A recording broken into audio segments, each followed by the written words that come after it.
This is one of my go-to fast and easy meals, a cauliflower rice burrito bowl made with all Trader Joe's ingredients, but you can totally make it with ingredients from any store.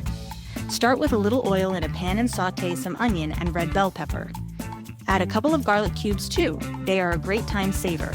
Stir in the frozen roasted corn and cook for another 3 to 4 minutes. Add the full bag of frozen cauliflower rice.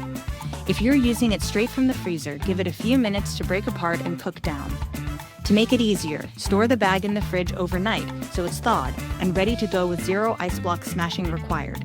Sprinkle in the chili lime seasoning, cumin, and salt. Stir to coat everything evenly. Stir in the drained and rinsed beans. Cook for another 2 to 3 minutes to warm through. Squeeze in the lime juice and cilantro or parsley and stir again to bring it all together.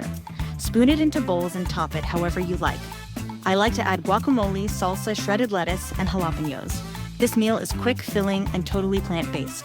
Perfect for lunchboxes, meal prep, or when dinner needs to happen fast but still taste like you tried. Visit nutsandtwigs.com for details.